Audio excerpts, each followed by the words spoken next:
Hi guys, good morning. So kakarating lang namin, naglakad kami kaninang umaga. So nag-start siya ng mga bandang 5 a.m. kami lagi naglalakad. Everyday yan guys, naglalakad kami para sa ating kawan, para maging healthy. So ngayon guys is patapos ng December at magja-January na bagong taon na. So bagong bills na po tayo.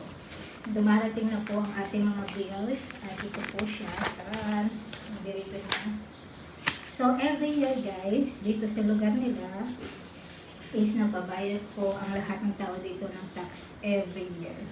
So, ang babayaran namin tax is, apat po siya na pirasong papel. So, ang babayarang tax ngayon is 522 kung babayaran mo siya every month kasi may two choices ka dito, no? So, pwede mo siyang bayaran monthly at pwede mo siyang i-cash. So, 522 kung babayaran mo siya monthly at 470 kung babayaran mo siya in cash. So, dalawang choices ng mga tao dito. Kung sakaling wala silang pera pambayad ng bagsakan, pwede nilang bayaran monthly. So, dito, ganito talaga dito sa lugar nila guys. No? Every year talaga man pinabayarang taxes. So, dumating na rin yung electricity bill namin. So, ang electric bill namin is 179. At ito sa condominium guys is may binabayaran din kami dito. It's all 443. Kasi kasama na lahat tubig, kuryente, yung mga expenses kung sakaling masira yung kung ano man masira dito sa kanyang condo, lahat ng mga tao nagbabayad. So, pati tubig, electricity, gas, kuryente, lahat na dito na.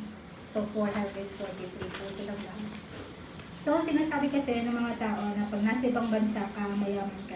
Mayaman po kami sa mga bills na ganito guys. No? So, lahat po tayo, ng mga tao is may binabayaran din tayo ng bills. So, ayun ang responsibilidad natin sa ating buhay, ang bayaran ng ating mga bills. Kasi guys, walang ibang taong magbabayad ng bills niyo kundi lang sarili lang ninyo. Kasi dito sa pamilya ng aking asawa, wala pong involved ang pera dito. Kung may problema ka sa pera, hindi mo pwedeng idamay yung mga magulang mo, mga kapatid mo, out po talaga sila. Talagang hindi nila dinadamay yung mga kapatid o mga magulang nila about sa pera. So, ayan. So, ngayon guys, tingnan nyo kasi ang maganda ang buhay. Maganda ang buhay guys kung bilyonaryo ka, marami kang pera, mga ganyan, maganda ang buhay. Pero kung yung buhay ng mag-asawa is sapat lang sa inyo, dalawa yung mga expenses ninyo, wala na kayong time mag-enjoy sa buhay, nakaka-drive din guys. Ayokong mabuhay na nagpabayad lang ng mga bills every month. Hindi yun buhay guys, wala kang buhay din.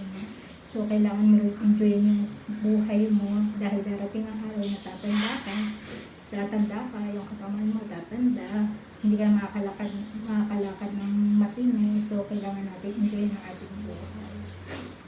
So, ayan guys, no? Marami kasi nagsasabi na share your blessings. So, ngayon, itong mga bills ko guys, gusto ko i-share sa ibang tao. Sinong makikihati sa mga bills namin, wala dito. Kasi tayong mga Pilipino, kasi share your blessings, God will give you more blessings. Alam nyo guys, God will not give you more money, no? God will give you opportunity para bayaran yung mga bills ninyo. May mga tao kasing tamad guys, huwag kayong magpakatamad sa totoo lang. Mahirap ang buhay ngayon, maraming mga bills na binabayaran. Huwag kayong umasa kung kani-kanino lang.